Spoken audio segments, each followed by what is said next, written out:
were dean for a while. What was the transition from dean to assistant principal like? Um, the transitions in all the jobs I had were never really that great. Many people were concerned whether I could make the transition from counselor to dean because you're going from, quote, the good guy to the bad guy. And I think for me, philosophically, my mission was still the same. And I think that's part of, what I was talking about earlier with the story of the Good Shepherd, is that no matter what your role is, your job is to find that vehicle to reach that other person, that individual, that student. And whether I was a counselor, as a counselor, I'd scream at kids. If I'm working with you and I'm trying to help you and, get you to do homework and teach you study skills and help guide you and work you through some personal problems, whatever, and then you decide to bag it, yeah, I'm going to be in your face. Because I care. It's not a question of being a plaintiff and a defense attorney. This is about helping young men, young boys become young men. So for me, the transition from every job wasn't a challenge in terms of my role, because I never saw my role changing. The job description might, or the focus might, but in terms of what my mission was or what my purpose was, I don't think that changes no matter what you do in this school or any school. I often say to teachers at Akron, the only reason we exist, this institution exists, is kids. It's the only reason. It's not because you need a job or I need a job or we got a mortgage payment to make or a family to support or anything. The only reason we exist is kids. And as long as you remember that, you'll never go wrong. And you'll never make a bad decision. We might make mistakes, and we certainly do. And I think that's part of what I learned early on in my career at Canisius, was the whole idea of cura personalis, that we exist for these kids, and it's about the whole person. It's not just about an exam or a college application or a football team. This is about that individual and what they're going to do for the rest of their life, not as a career, but as a citizen of this world. And so for me, all the roles that I've had always contained that thrust and that vision. On a pragmatic side, it was interesting because many of my predecessors in the assistant principal's role had not been disciplinarians. So there was a highly academic focus, if you would. And certainly that became mine in that role, as well as curriculum and the master schedule and things of that nature. But one of the things that I incorporated into the assistant principal's role then was dealing with students in a disciplinary fashion for academic reasons. There's probably a few things that I said back then in that job that probably would get me fired today. When a kid would tell me he's doing all his work and I get a report from a teacher that says he's got 3 homeworks missing and this one 4 homeworks, I'd lose it. And I think the point was, I think it's like a good coach. You don't embarrass those that you're responsible for in front of others. I think academically I was really focused on, I wanted kids to be the best they could be. It's a mantra I still incorporate today. I hate grades. And that probably shocks you, that a principal, an educator is saying that he hates grades. Because I think a grade means nothing. you can tell me that you got an 85, a 95, a 45. And the only question I want to know is, does that reflect everything you've got? If it does, I'm happy with it. And you should be too, because you know what? If you've given it 100%, God himself cannot ask you for more. But if you got a 95 and you gave 75% of what you really could have, you've just cheated yourself. And yet someone who gets a 65, who gave it everything they got, you know what? I'm going to give you a hug, man, because you gave it all you got. And I think that's a mantra not just for academics. I think that's true on the athletic field, on the stage and music, anything in life. If I'm going to mop floors as my job, I'm going to give it 100% because that's my job. And I think that's the mantra that I would incorporate as the assistant principal, that when I was on kids, it was about effort. It wasn't about grades. I don't think I've ever yelled at a kid for a grade. I think I will always look at the comments from teachers. I will always look at quiz grades and homework grades. And like I say to this day, a 0 tells me you did nothing, where at least a 3 out of 10 says you must have done something. And I think that's the thing that I expect of teachers as well as adults, is can you go home and look in the mirror and say, I gave it my best today. Not was it perfect, not was it the best class that you ever taught. Did you give it your best? Because giving it your best also means that there's a reflective piece. What can I do to improve, to change? I share often Akron's a pretty high-ranked school academically, and we're very proud of that. And we're a high-poverty school, a lot of poverty out in Akron. And I'm proud of the fact that the expectations of our teachers and our students is the same. And that simply is, have you given it your all today? Because that's all I will ask of a teacher, of myself, of a student, of a parent, etc. And it's only when you don't that you not only shortchange yourself, you shortchange those who depend on you, which is something that gets into even a larger discussion perhaps later, and that's the importance of creating community. I think that's the other piece I learned here at Canisius that I took with me to Akron is there are 2 words you will hear from me in Akron: respect and community. If we live in a world of respect, you don't need laws, you don't need a handbook, you don't need a code of conduct, you don't need anything other than, am I practicing the biggest thing that the gospel taught? Do I treat others the way I want to be treated myself? Simple rule. We've done so much to complicate the message of the gospel that it's sickening. We create laws, we overregulate, we do all these crazy things, and yet it is so simple. Do we respect ourselves and one another? And the second is, do we build community? Do we win together and lose together? When I first came to Akron, I was astounded. The first assembly that I was at, which was a music assembly, was the Christmas concert they perform in the evening for parents, but they have an assembly for the entire student body during the day. And I remember the absence list that first day, that first assembly, and there must have been 100 kids that were signing out. And I remember saying to the secretary, what is this? What's going on? She says, it's what always happens. These kids don't want to stay for the assembly, so the parents sign them out. Well, the next assembly, in the weeks before, I sent a letter to the parents, and I had a conversation with the entire school. And I said, those kids that play those clarinets that squeak are the same kids that are in the pep band in the football bleachers when you're playing football. If they're there for you, why aren't you there for them?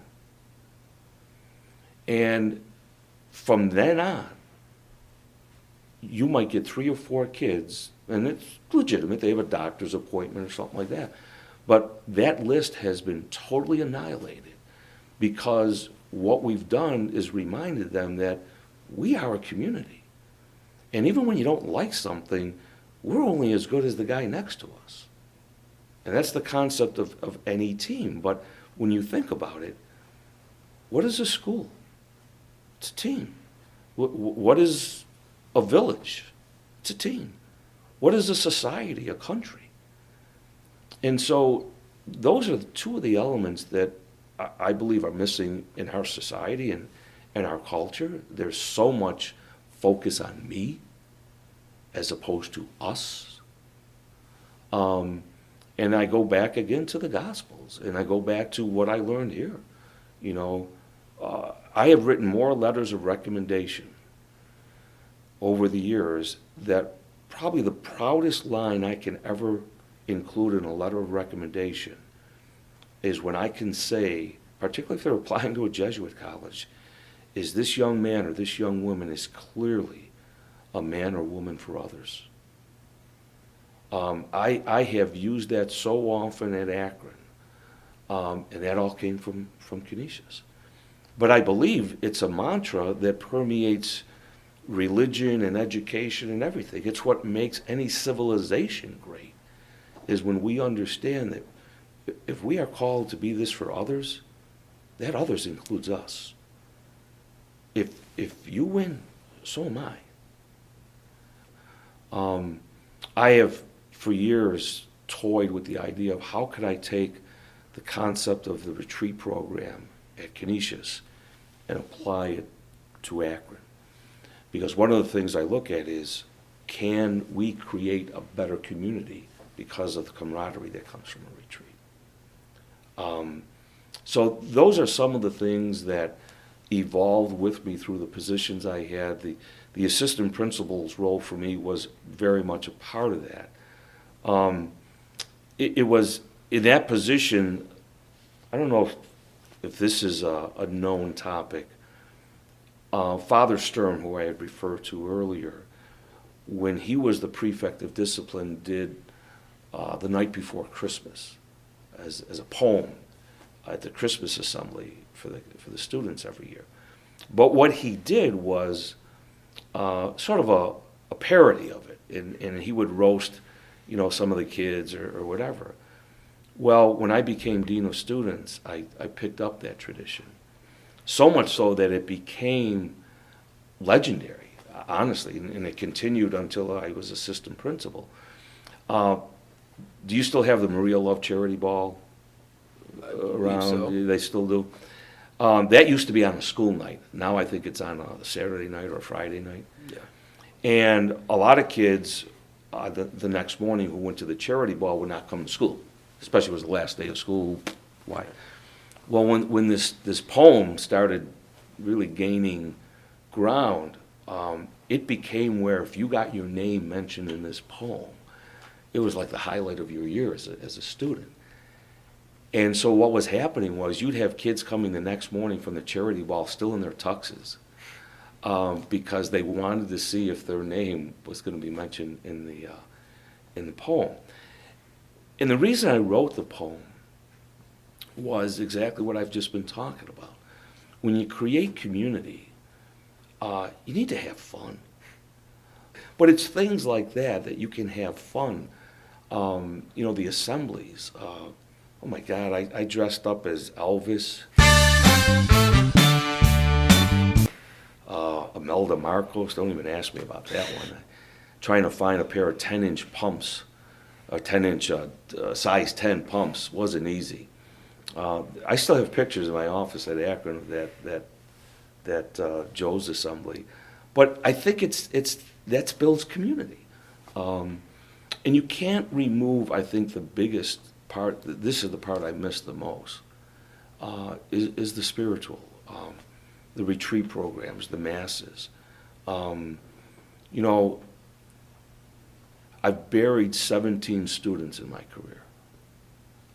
Probably the hardest experience of being particularly an administrator is emptying the locker of a kid who's died, regardless of the circumstances. But I'll tell you, when you're in an institution where faith is at the very core of what you do, it's times like that where it clearly rises to the top, and gets people through a lot. And I do miss that. But at the same token, you think about it, what do we call it? A faith community. And so I just think that there's so much that you do in all these different positions that really help formulate this person that graduates. Well, 1997, you left Canisius and you went to Akron. How hard was that for you? It was hard. But, God works in strange ways. In spring of 97, Father Sansamino was the principal, and I was his assistant. And it had been announced that he was leaving Canisius to go to Xavier in Manhattan, and that there would be this national search for a principal. And it didn't have to be a Jesuit, it didn't have to be a priest, it could be anyone. And I remember the faculty meeting that this was announced at, and I felt very uncomfortable because everyone was just looking at me. I had literally worked my way through all these other positions, and it almost seemed like the logical thing to do was that I would become principal. And in the end, the president at the time felt differently from many and appointed a Jesuit, a Jesuit who I had known and worked with actually, as principal. I was disappointed. I don't know that I was surprised. To be very blunt, that president and I did not see eye to eye. Just had differences of vision and opinion. But it wasn't that much of a surprise to me. I think it surprised a lot of other people, but I kind of knew his feelings about me and vice versa. But that was okay. I was committed to having my 20th year at Canisius. It's kind of a landmark year, and was totally preparing for the new school year. And got a call one day from a woman who actually used to work as the treasurer here, who was now the business manager at Akron.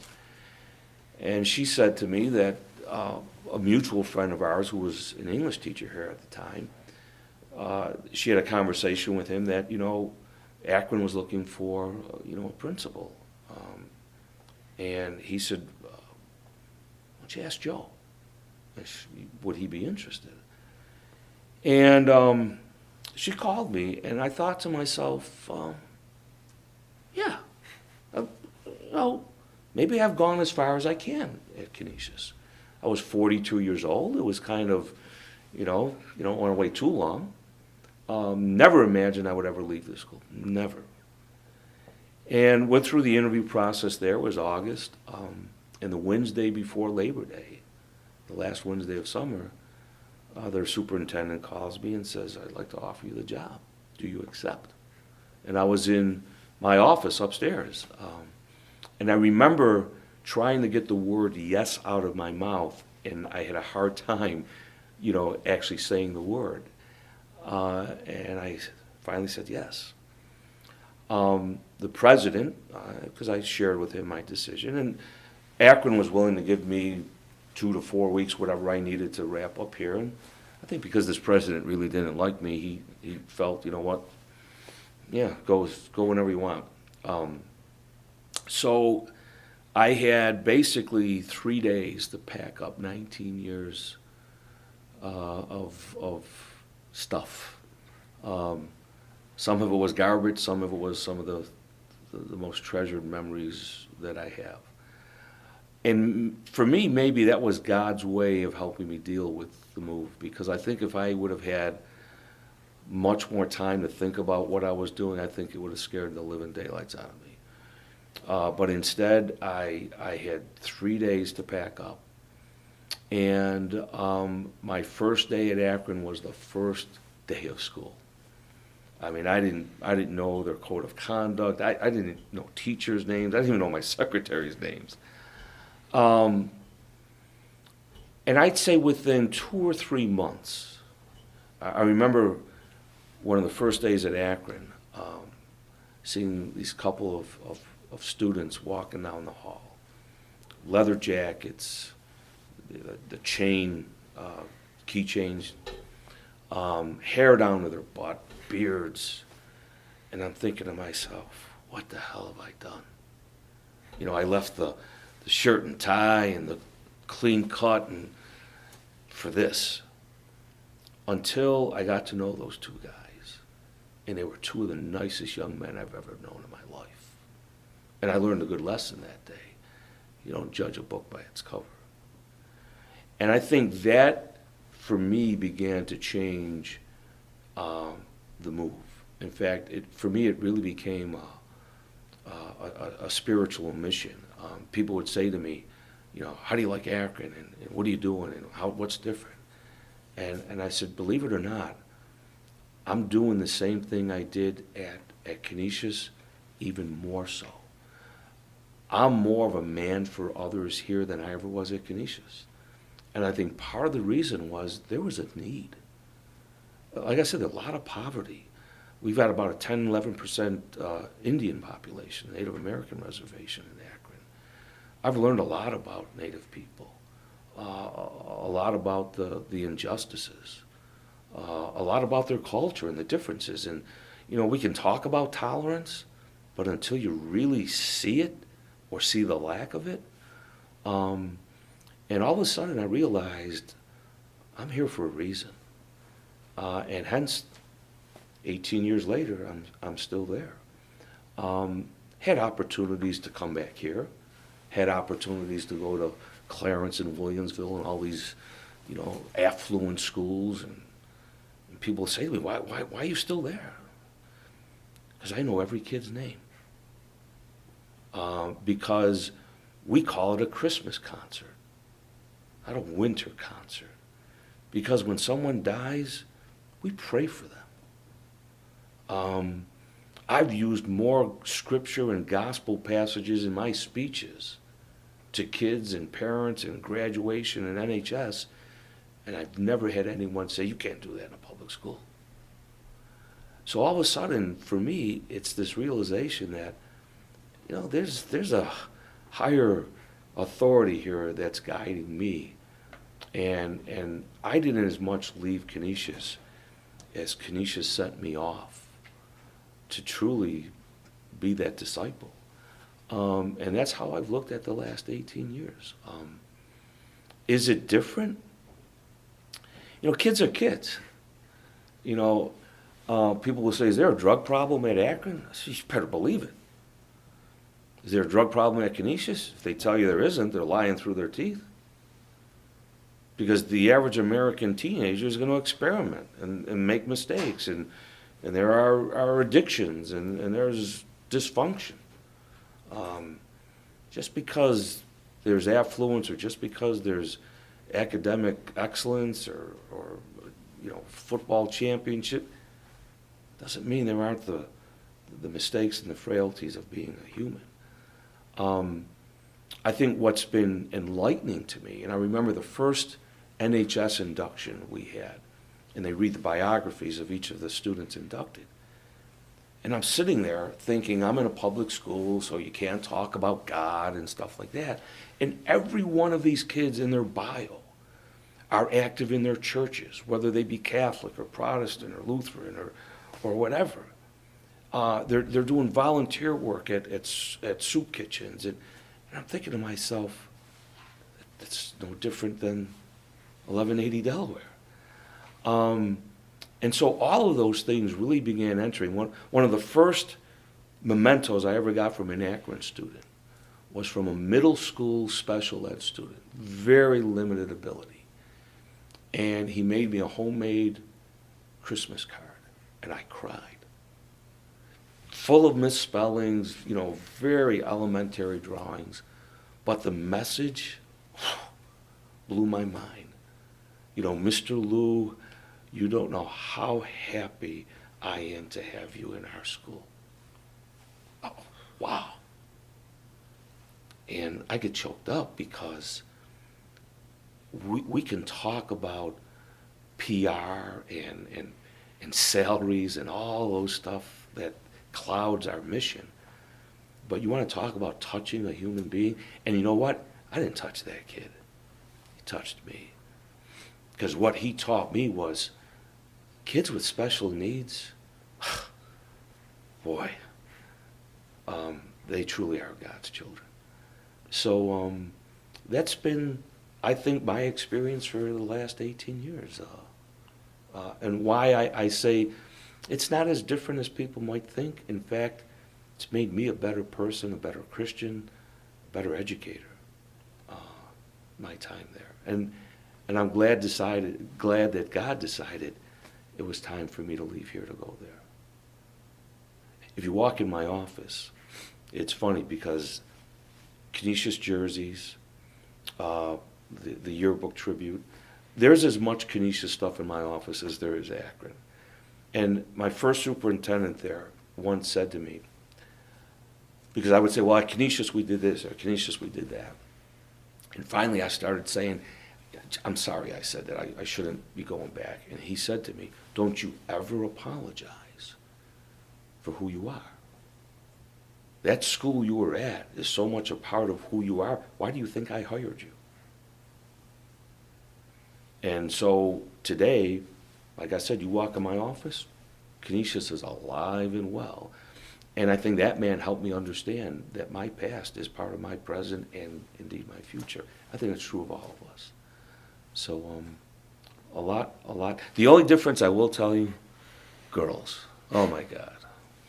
Women have given me more gray hairs, believe it or not. I've gone through more tissues because girls like to cry. Drama, incredible. But you know what? They add a dimension, though, too, that is very spirited. So, but that was probably the hardest adjustment for me, was dealing with a co-ed population. But love them. 2012, you were recognized with a James E. Allen Award. Mm-hmm. Can you tell us what that's about and what it felt like to be recognized with that? The James E. Allen Award is a state award. James Allen was a former commissioner of education in New York State. And it recognizes an administrator in New York State who has basically been a leader in terms of education and administration. And I was shocked when I got that call. I had no idea that anyone had nominated me. I had no idea that people had done whatever the process is to support that. And when they called me from Albany, I laughed because I said, you know, who put you up to this? Thinking it was a prank. But I think what it helped me realize was in my speech in accepting that award is a reflection of what it helped me realize, and that was my opening line was, you have the wrong name on this award. And I said the names that belong on there are the following. And I mentioned Father Zanoni, Father Nauman, Father McIntyre, Father Keenan, Father Sansamino. I mentioned my dad. I mentioned so many people that had an influence on me that they're the ones that deserve this award, not me. But I think by getting that award, it caused me to reflect that I've been pretty damn fortunate to be among the people that I've been with for the last 37 years, 35 years. And so many of them Jesuits, so many of them I experience here. That's who I am. So that award was it was humbling. It was clearly an honor. But more than anything, it was cause for appreciation. So a few weeks ago, the Canisius High School community went through a really tough time. It was a really rough string of days for us. Could you say anything to the community itself, students, faculty, everyone? How did just words of encouragement or advice or whatever to lift them up, or just how to deal with a situation like this? I think, again, I'll go back to Scripture. Jesus was God. He was perfect. And they crucified him. So who are we as humans to feel that we're any better than him? That there will not be adversity in our lives, just or unjust. But it's that persistence, and it's that focus on the mission, the importance of honesty, of learning. We learn as much from our mistakes as we do our successes. And without even knowing the facts, the publicity was clearly negative. But the sign of strength is to the person that keeps running the race. That's who gets the prize, not who ran the fastest. And I think the reality here is that adversity can also be an agent of bringing together community. Opportunity is a word that many will tell you is the word that should be used instead of challenge or adversity, because that has a negative tone to it, where opportunity is a positive thing. I don't care what it is that we face in life, we can choose to look at it as being something that is an opportunity for us to make better, to grow from, or we can use it as an excuse to fail. I think part of the problem I have with our world as a whole is we do this a lot. It's always someone else's fault. And just once, we need to look in the mirror. And so I think for the Canisius community, if there were mistakes made, learn from them. Sometimes we can't control everything. It's the serenity prayer. Know the wisdom between what you can change and what you can't. But for that you can't, don't let that be the albatross. And I think when the advantage that Canisius has that it would be foolish not to utilize, it's 145 years of tradition. Do you think in the last 145 years there hasn't been this kind of adversity? I guarantee it's been there. I could tell you stories about the late 80s. But the reality is, who gets up? We all get knocked down. We all trip. Who gets up? And I think that's the challenge for Canisius today. Are you going to rise up again? Or are you going to let this beat you down? Are you going to do this? And that's both an individual challenge and a collective challenge. And I think you have to trust that if this is still a community of faith, the guy upstairs is going to take care of it. Sometimes we try so many of our own plans and solutions, we forget the faith factor. We forget that, there's things we have to do, but the power of prayer, the power of faith, the power of trust in the Lord, those are more than just words. And I think that's something I would remind this whole community of. Thank you for coming all the way down from Akron, for joining us. I'd like to wish you, the rest of the Akron Tigers, their academic athletic year be great, successful. Again, thank you for coming down. Thank you for joining us, and I look forward to talking to you again in the future. My pleasure, Dominic. Well done. Thank you.